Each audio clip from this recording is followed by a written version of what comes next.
Italian Wine Podcast. Chin Chin with Italian wine people.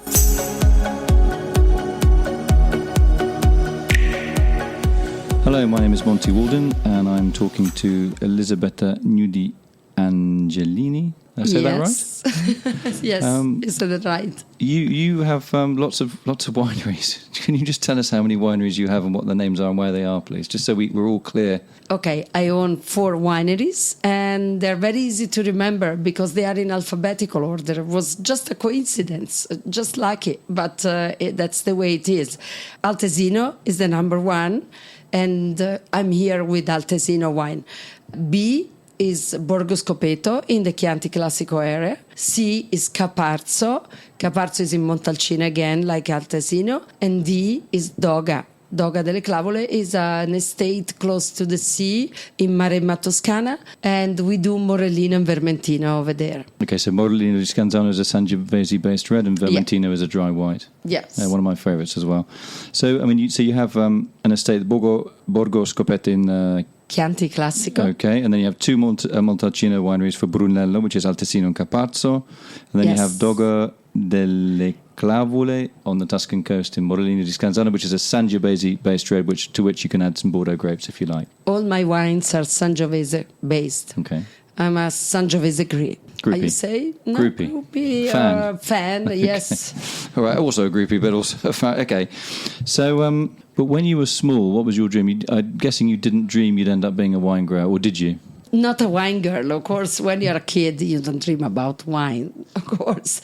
But I was dreaming to go and live in the country. I grew up in a big city, Rome. Was raised and grew up there.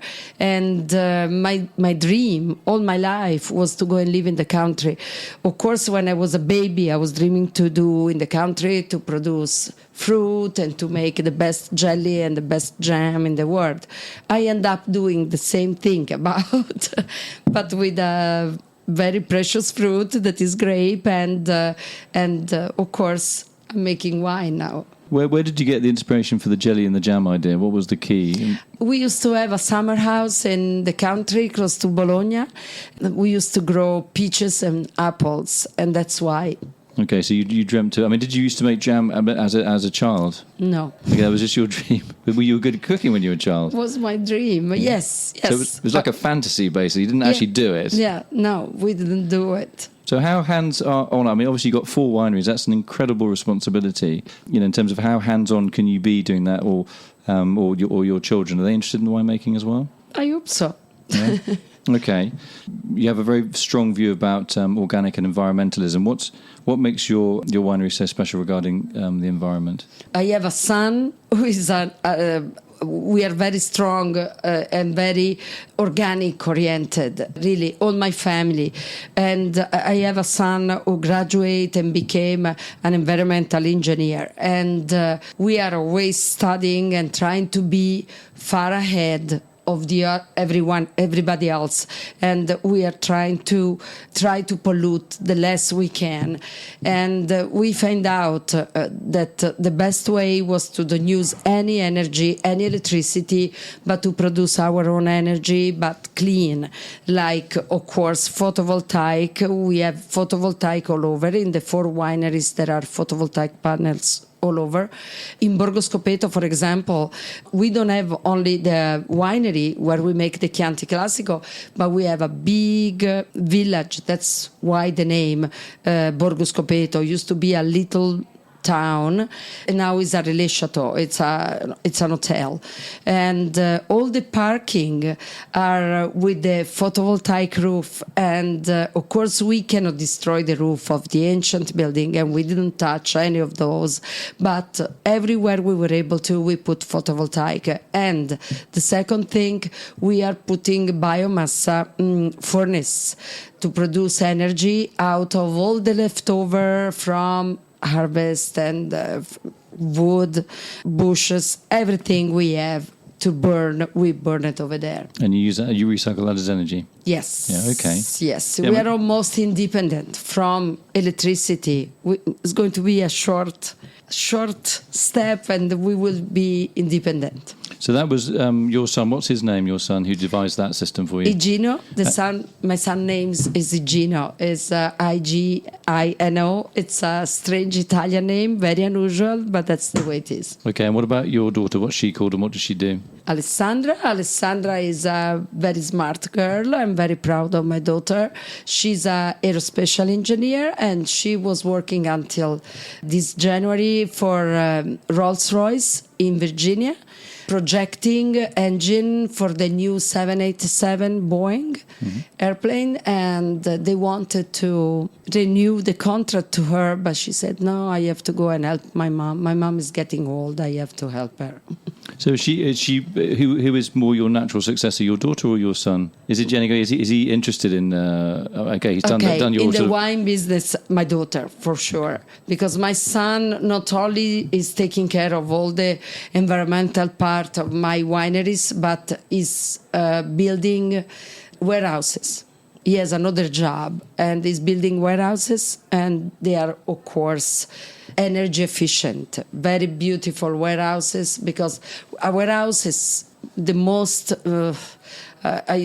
horrible and sad building you can see in a city. But if you do full of colors and with a very smart roof, with photovoltaic system, with the recuperation of the waters and all those things that is doing, you can have a beautiful warehouse, because you need warehouses anyway. And he's a very good builder of warehouses. Do you think he can design a sort of a Boeing 747 shed? You know, they have all with panels on the top, and then we'd all feel a bit. Put the airplane underneath. We'd feel a little bit less guilty about flying. She's an airplane. She's a pilot. She's a pilot. Wow, Not my son, but she does. Multi-talented family. So you said you're from Bologna, which many people consider the gastronomic capital of Italy. What do you like as a cook at home? Oh my gosh, we love to eat and to cook a lot. Our number one dish probably is, is tortellini. We do that for Christmas, we do that for every holiday. It's the typical dish of Bologna, and it's in our heart, even if we live in Tuscany, and we have many beautiful dishes in Tuscany too. But we have to bring something from our tradition. I love the tortellini in the soup with broth. Okay. Made out of chicken and beef. So like a clear broth, yeah. Yes. My sound engineer is salivating. He's putting his thumbs up. I'm also big. But do you ever do tortellini with like a ragu, like a more Tuscan? No, was that too heavy? Yeah. I don't like them. I prefer it in the soup. Okay, so when you're having your wine at home, obviously you've got lots of wines to choose from. Are you very particular about matching a wine to food, or would you just say, look, I've got this in the fridge and this was in the oven and that's what we're going to have this evening? Absolutely. That's the way it goes. No, we are not picky. And especially we open a bottle what we feel like. Tonight, maybe we're going to have some Morellino in the refrigerator, because it's hot outside and it's beautiful to drink a cold red wine. It's the only red wine that you cool it up.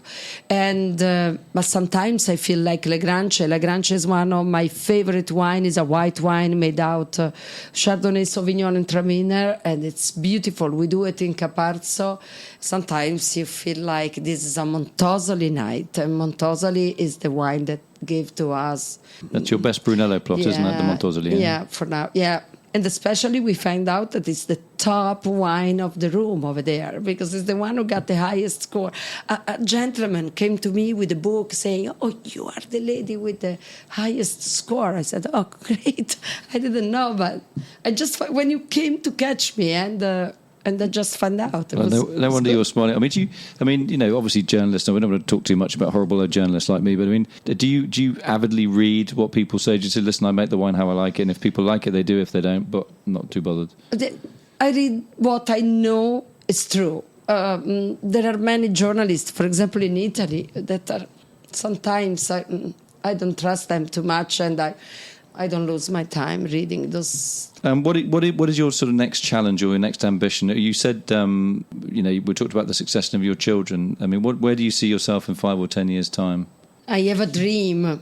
No, I'm a lucky person. I was unlucky for so many things in my life, but now I'm a very lucky person, because I was able to succeed in everything I was dreaming of.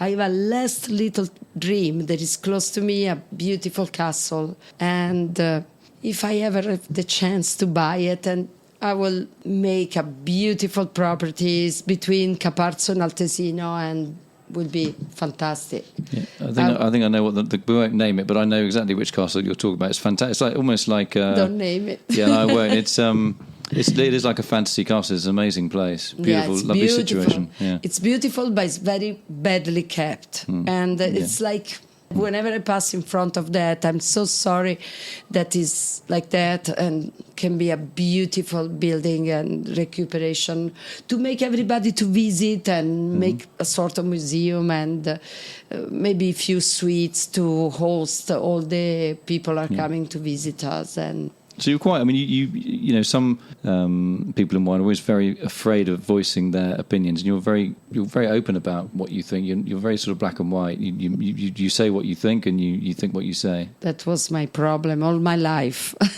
I have only enemies. I have many friends, but I have many enemies. No, I don't believe that. I think you also have. You're very lucky. I mean, you talked about families, how important they are, and you've obviously got 2 children that are incredibly talented, and it's lovely to see them actually working with their mum, you know, and getting stuff done, and you know, because you say you're quite a strong-willed person, so it can't always be easy for them. But I said to her, "It's time for me to retire.